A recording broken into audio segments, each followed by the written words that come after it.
Our legendary hero might be dead, but not his dreams of covering thighs with stockings. And of course defeating demons, as that's what our hero is off to do. Sir Kyle puts a good old "it's just a prank" when he threatened our hero. No one gives that much detail when they're just joking. He said a man-infused attack to the head or destroying your original body would work. That's like me saying, oh, I can stab you in the heart, gouge out your eyes, and use your skull as a sippy cup, but I'm just joking. Well, Tuca is tired of his new decaying body, so he goes to steal his original body back. But as any man of culture, he gets sidetracked by his one and only weakness: thighs, as he must put a stocking on it. Once he does, he is completely satisfied, as if that was his original goal, and starts to leave. But this works out for him, as he is able to see Kyle come into the room and attempt to kill his original body that is hidden away. Our very own necromancer put a strong spell on it, so Kyle just looks foolish as he scurries away. Tuca also leaves, but now they know it was him because Yuna has stockings on, and we know only one person that would do such a thing. My only guess on why Kyle would go for Tuca's original body and not kill his astral form stuck in the legendary hero's body is that it might mess up the legendary hero's body and he wants to preserve it. That's the only way that would make sense, since killing Tuca would be way easier than putting a stocking on Yuna. Well, they go out to kill the devils, and Kyle says he will help Tuca find whoever snuck into the girl's room. Tuca's faces all of us when we are talking to someone, and we know they are lying. Well, Tuca is one step ahead as he pulls in Henri and tells her to stick close. Henri thinks he means it just like the hero would, as in stay close, you're my friend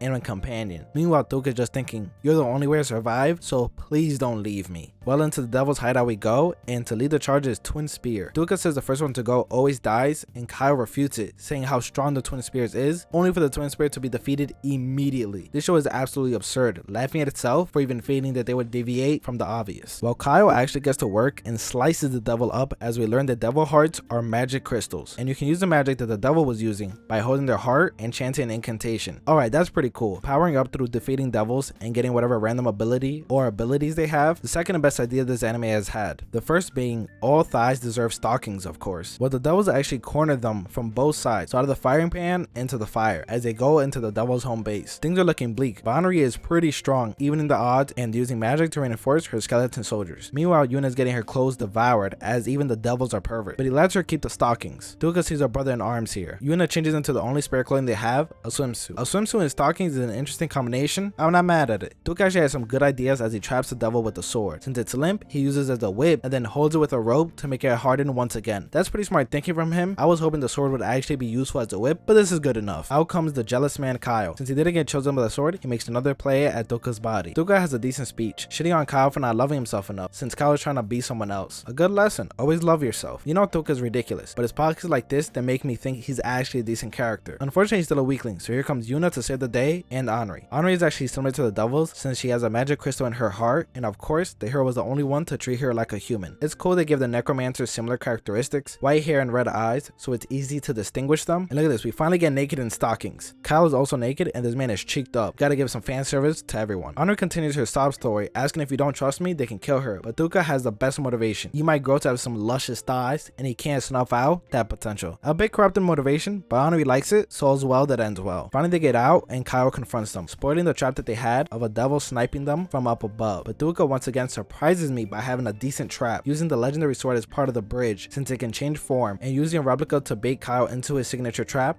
a pitfall. It seems like every major character is falling for these pitfalls. As they go back into town, the magic crystals and their money get taken away. Wow, all this to still be in debt, and they can't even give the wand back since it melted. The moment she was on the hook for that wand, she had to give that koala looking thing up. The last comedic bit of the episode is Henri asking about her thighs. And instead of being turnips, the thighs Tuca loves, he called them burdock roots. Absolute savage. He's not wrong, and I appreciate him keeping it real. He says she might one day have luscious thighs, so they definitely aren't stocking worthy right now, but I think all thighs are stocking worthy. Let me know what you think. We end with a teaser for what's happening next, and it looks like more necromancers. As we expect from episode 1, we have some trash comedic bits that are actually funny, with the burdock roots, clothes being ripped off, and more. We go back to basics with a pitfall trap to get rid of big bad enemy number 1, Kyle, and although it was a similar trap, the implementation was smart, as well as the way Tuca used a sword to constrict devils. So I have to give Tuca more credit. His true only weakness are thighs. Well, that and the fact he has the magic power of a baby, which means he's pretty much useless in a fight, but maybe his ingenuity will really be enough. This has been Anime Disrobed, and I hope you enjoyed the episode and video. Let me know what you thought in the comments below. Like if you liked the video, dislike if you didn't, and subscribe for more content. Legendary Hero is Dead episode 2 has officially been disrobed.